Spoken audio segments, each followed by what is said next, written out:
मैं डॉक्टर सुलोचना शर्मा आपके साथ आज प्रिंसिपल्स ऑफ टेक्सोनॉमी पे बात करूँगी। तो टेक्सोनॉमी क्या है? It is a broad science of classification, यानी कि जो भी लिविंग और एक्सटिंक्ट ऑर्गेनिजम्स हैं उनका क्लासिफिकेशन या बायोलॉजिकल क्लासिफिकेशन जो है उसको हम टेक्सोनॉमी कहते हैं। और ये जो वर्ड है टेक्सिस और नोमोस यानी arrangement with law is known as taxonomy. So ये it is a therefore the methodology and principles of systemic botany and zoology and sets of arrangement of kinds of plants and animals in hierarchies. ठीक है, तो इसको हम taxonomy कहते हैं। और हम यदि पॉपुलरली किसी ऑर्गेनिज्म की क्लासिफिकेशन की बात करें तो पॉपुलरली हम वर्म, फिश इस तरह के टर्म यूज़ करते हैं। तो जो भी क्रिपिंग है, जो रेंगने वाले हैं, उनको हम स्नेक कह देते हैं और अर्थवर्म कह देते हैं। कुछ जो इंटेस्टाइन में होते हैं उनको हम पैरासाइट कह देते हैं, ड्रैगन कह देते हैं। तो इस तरह से जो है हमने एक कॉमन जो नाम हमने उनको दे रखे हैं। लेकिन ये जो नाम है, ये नाम जो है वो एक साइंटिफिक क्लासिफिकेशन के बारे में नहीं बताते। ये वर्निकुलर नेम्स होते हैं। तो इनसे हम किसी एनिमल की जो ब्रॉड एस्पेक्ट है उसका जो साइंटिफिक नॉलेज है वो हम प्राप्त नहीं कर सकते। तो बायोलॉजिस्ट ने सारे लिविंग ऑर्गेनिजम्स को उनकी थॉरोनेस और उनका जो उनको फॉर्मली क्लासिफाई करने के लिए बायोलॉजिस्ट ने काम किया है। और उनका नॉमेनक्लेचर समझने के लिए उन्होंने एक टेक्सोनॉमी या सिस्टेमेटिक्स जो है वो एक ब्रांच इसमें साइंस में एक होती है। तो टेक्सोनॉमी जो है it is a theory and practice of classifying organisms. तो यहाँ पर टेक्सोनॉमी और सिस्टेमेटिक्स भी डिफरेंट है। टेक्सोनॉमी तो होता है जिसमें हम ऑर्गेनिजम्स को क्लासिफाई करने की जो थियरी है उसके ऊपर बात करते हैं।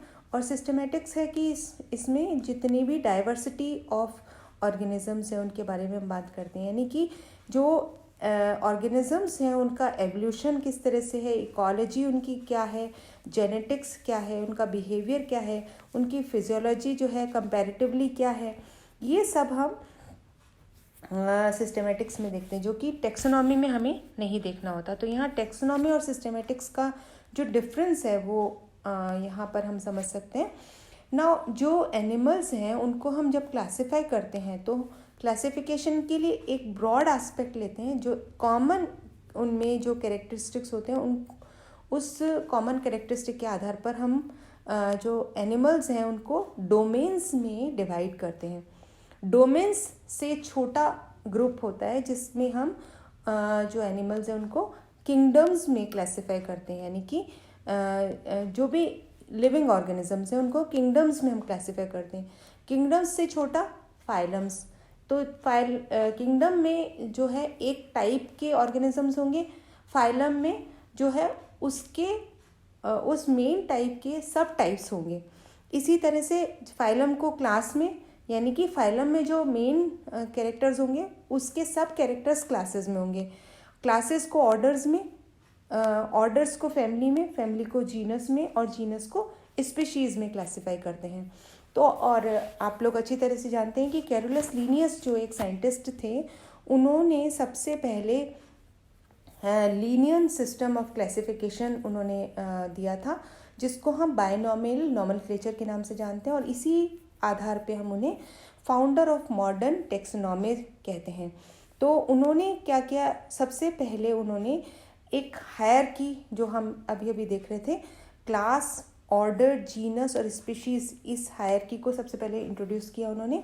और उन्होंने इसके बारे में उनको आइडेंटिफाई करके प्लांट्स और एनिमल्स उन्होंने बताए। और उन्होंने उनका जो क्लासिफिकेशन का जो अटेम्प्ट था, उनका जो कंसेप्ट था वो एरिस्टोटेलियन था। यानी जो एरिस्टोटल थे उनके आइडिया के आधार पर था। एरिस्टोटल ने जो एनिमल्स हैं उनको क्लासिफाई करा mammals, birds, reptiles, fishes, insects और वर्म्स में। तो ये जो क्लासिफिकेशन का जो बेस था ये ही लिनियस ने फॉलो किया। लेकिन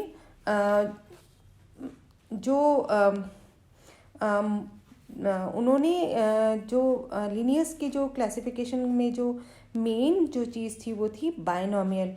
उन्होंने बायनॉमियली या बाइनरी नॉमेनक्लेचर को क्रिएट किया। तो उस तरह से उन्होंने जैसे होमोसेपियंस हैं तो होमोसेपियंस जो हैं यदि नीदरलैंड्स के हैं तो होमो नीदरलैंडेसिस,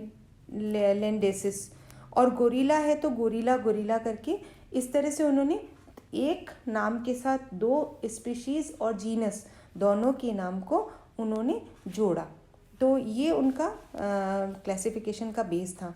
now objectives of biological classification. Biological classification का ऑब्जेक्टिव क्या है? इसका ऑब्जेक्टिव है arrangement of any sort cannot be handled without reference to the purpose और purposes for which it is being made. Classification या उसका अरेंजमेंट केवल तब तक पूरा नहीं हो सकता जब तक कि किसी रेफरेंस से उसको नहीं जोड़ा जाए। तो किसी पर्टिकुलर पर्पस से उसको जोड़ना ज़रूरी होता है। जैसे कोई केमिस्ट होगा तो वो प्लांट में असेंशियल ऑयल्स को देखेगा, पर जो जोलॉजिस्ट होगा वो उसकी कैरेक्टरिस्टिक्स को देखेगा, उसकी इकोलॉजी को देखेगा, उसके एवोल्यूशन के बेस को देखेगा। तो किसी बायोलॉजिकल क्लासिफिकेशन के ऑब्जेक्टिव्स डिसाइड करना ज़रूरी है। तो क्लासिफिकेशन जो है बायोलॉजी में दो मेन पर्पस के लिए काम में लिया जाता है। एक तो एनिमल ग्रुप्स को या ऑर्गेनिजम्स को आइडेंटिफाई करना और उनकी नेचुरल ग्रुप बनाना। ठीक है, तो इस तरह से जो है ग्रुप बना करके हम उनको क्लासिफाई कर सकते हैं। तो इस तरह की क्लासिफिकेशन में एक की रखी जाती है। जैसे फॉर एग्जांपल यदि हम बात करें कि जैसे डाइकोटोमस हैं तो डाइकोटोमस में जो प्लांट्स हैं उनमें एक तरह का उनका सीड स्ट्रक्चर जो है वो एक ही तरह का होता है। और इसी तरह से यदि हम बटरफ्लाइज को देखें तो बटरफ्लाइज जो हैं उनमें विंग्स जो है उनके ऊपर बेसिस पे अलग अलग एनिमल्स के कैरेक्टर्स के आधार लेते हुए उनको आइडेंटिफाई करना और उनका नेचुरल ग्रुपिंग करना जो है वो है क्लासिफिकेशन। तो ये एक एग्जांपल दे रखा है हमने जिसमें हमने ये देखा कि अर्थवर्म जो है उसकी बॉडी के ऊपर हर सेगमेंट के ऊपर यदि उसके ब्रिसल्स या कीटे प्रेजेंट हैं तो उनके आधार पर हमने उसको क्लासिफाई किया। और ये एक नेचुरल वे ऑफ क्लासिफिकेशन है। पर natural way of classification advantages होता है जहाँ पर जो फंडामेंटली रिलेटेड ग्रुप्स होते हैं उनके लिए एडवांटेजेस होता है। तो इस तरह से हम बायोलॉजिकल क्लासिफिकेशन को हमने एक की क्लासिफिकेशन या नेचुरल क्लासिफिकेशन आधार लेते हुए हमने उस बायोलॉजिकल क्लासिफिकेशन को लिया है। सो फॉर्मल क्लासिफिकेशन जो होता है वो एनिमल्स के बीच में एक्चुअल रिलेशनशिप को शो करता है। So basically no special theory lies behind modern taxonomic methods. तो बेसिकली कोई स्पेशल थ्योरी नहीं है इसमें, लेकिन कुछ मेथड्स जो है वो उस पर टेक्सोनॉमी डिपेंड करती है और वो है ऑब्टेनिंग अ सूटेबल स्पेसिमेन।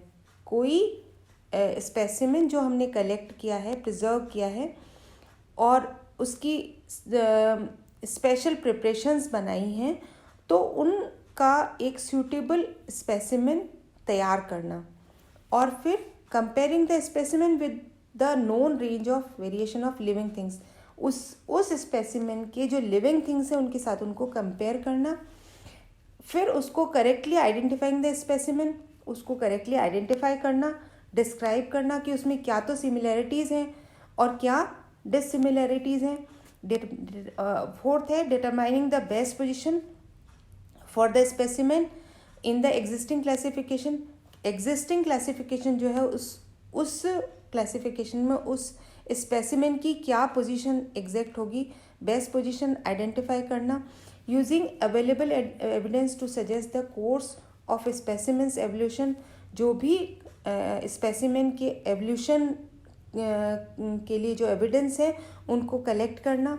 तो ये सब करके हम एक ग्रुप उस रिलेटेड ऑर्गेनिज्म के एक ग्रुप को हम तैयार कर सकते हैं, जिसको हम टेक्सॉन कहते हैं और उसका प्लूरल टेक्सा होता है।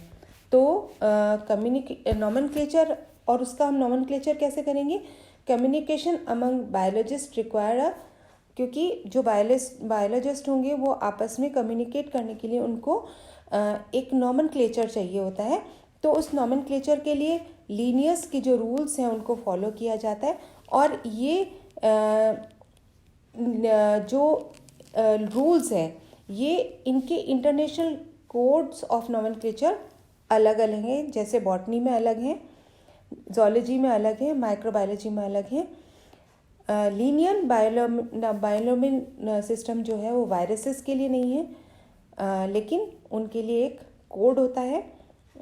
और इस तरह से जो नॉमेनक्लेचर है वो अलग अलग फील्ड में अलग अलग तरीके का है।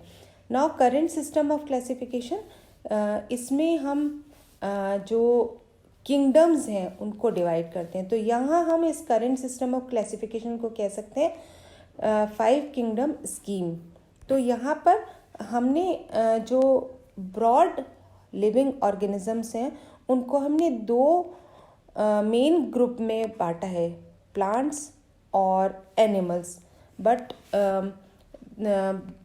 धीरे धीरे जैसे ही माइक्रोस्कोप का इन्वेंशन हुआ और माइक्रोस्कोपिक फॉर्म्स ऑफ लाइफ को देखा गया, तो ये देखा गया कि यूग्लिना जो है वो एक ऐसा ऑर्गेनिज्म है, यूनिसेलुलर ऑर्गेनिज्म है जिसमें क्लोरोफिल प्रेजेंट होता है। बट उसके साथ में उसका जो आई स्पॉट की प्रेजेंस है और फ्लैजिलम के साथ लोकोमोशन जो है वो उसको एनिमल्स के ग्रुप में डालता है। तो जो करंट सिस्टम ऑफ क्लासिफिकेशन है उसमें हमने जो लिविंग ऑर्गेनिजम्स हैं उनको हमने 5 किंगडम्स में डिवाइड किया। फर्स्ट इज प्रोटिस्टा, जिसमें कि प्रोटोजोअन्स और एल्गी आती है। सेकेंड इज मोनेरा, जिसमें कि बैक्टीरिया आते हैं। थर्ड इज फंजाई, जिसमें कि मशरूम, यीस्ट और मोल्ड आते हैं। Fourth is kingdom of plants, जिसमें कि सारे plants, fern, mosses, conifer trees और डाइकोटोमस और मोनोकोटोमस प्लांट्स, सारे प्लांट्स आते हैं। और किंगडम ऑफ एनिमल्स, जिसमें कि सारे एनिमल्स अदर देन प्रोटोजोन्स, सारे एनिमल्स इसमें आते हैं। तो इस तरह से हमने जो है एक सबसे बड़ा ग्रुप जो है उसको हमने लिविंग ऑर्गेनिजम्स के ग्रुप को 5 में हमने डिवाइड किया। यहाँ पर ये चीज़ बता देना भी और ज़रूरी है कि मिड 20th सेंचुरी में बायोलॉजिस्ट जो थे उन्होंने एक ब्रॉड ग्रुप बनाया था कि जो प्रोकैरियोटा और यूकैरियोटा का, यानी कि जिनकी क्या कहते हैं न्यूक्लियस प्रिमिटिव टाइप का था उनको प्रोकैरियोट, और जिनका न्यूक्लियस एडवांस टाइप का था उन्हें यूकैरियोट्स में रखा। तो उन्होंने जो मेम्ब्रेन बाउंड न्यूक्लियस था उसको यूकैरियोटा, और जो नॉन मेम्ब्रेनियस न्यूक्लियस यानी जिनका जेनेटिक मटेरियल फ्री था साइटोप्लाज्म में, उनको उन्होंने प्रोकैरियोटा में रखा। लेकिन बाद में जो क्लासिफिकेशन था उसमें प्रोकैरियोटा को किंगडम मोनेरा में रखा, जिसमें कि बैक्टीरिया, ब्लू ग्रीन एल्गी ये आते हैं, और आर्कीबैक्टीरिया ये भी इसी में ही आते हैं। तो यूकैरियोटा जो है बाकी जितने भी अदर देन मोनेरा थे उनमें जो बाकी यूकैरियोट्स जितने भी लिविंग ऑर्गेनिजम्स थे वो उसमें आए। नाउ वायरसेस की जब हम बात करें तो वायरसेस जो है उनको क्लासिफाई करना डिफ़िकल्ट होता है, बिकॉज ये पैरासाइट्स हैं, नॉन लिविंग हैं, और इनका जो स्ट्रक्चर होता है वो भी बैक्टीरिया से अलग होता है, क्योंकि इनका जो हेरिडिटरी मटेरियल है वो या तो डीएनए होता है या तो आरएनए होता है। और जो वायरसेस हैं वो जब कभी भी किसी होस्ट प्रोटीन की सिंथेसाइजिंग मैकेनिज्म है उसके साथ मिलकर के अपने आप को रिप्रोड्यूस करते हैं। तो इसलिए वायरसेस को क्लासिफाई करना मुश्किल है, लेकिन जो बाकी के मोनेरा को छोड़कर के बाकी के जो यूकैरियोटिक ऑर्गेनिजम्स हैं उनमें जो है क्लासिफिकेशन जो है वो इस तरह से है कि प्रोकैरियोटा में ब्लू ग्रीन एल्गी और ये आते हैं, और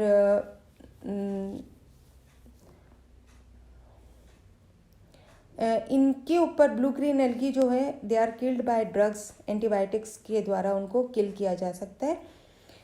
नाउ दूसरा जो पोजीशन है वो फंजाई है, जिसमें कि large group of mushrooms, toadstools, moulds, yeast ये रखे जाते हैं, स्लाइम मोल्ड्स ये सब इसी में आते हैं। फंजाई जो होते हैं ये यूकैरियोटिक होते हैं, लेकिन इनमें क्लोरोफिल एब्सेंट होता है, इसलिए ये फोटोसिंथेसिस नहीं कर सकते। और बट इनकी जो सेल वॉल है वो सेल्यूलोज की बनी हुई होती है। तो ये है इसमें। और नेक्स्ट जो है वो है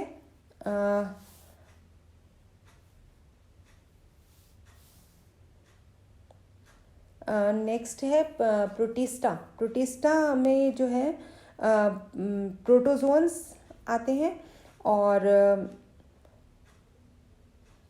फंजाई और प्रोटोजोन्स अदर देन वायरसेस ये आते हैं।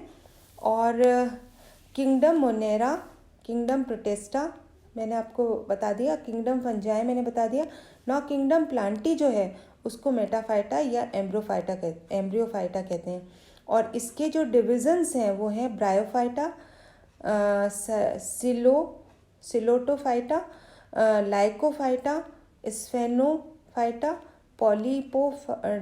डायोफाइटा, कॉनिफेरोफाइटा और जिंकोफाइटा, साइकेडोफाइटा, ग्नेटोफाइटा, मैग्नोलियोफाइटा, ये सारे किंगडम प्लांटे के जो हैं डिविजन्स हैं। ना यदि हम किंगडम एनिमेलिया की बात करें तो इसको हम मेटाजोआ भी कहते हैं, और मेटाजोआ को दो सब किंगडम्स में डिवाइड किया गया है, पैराजोआ और यूमेटोजोआ।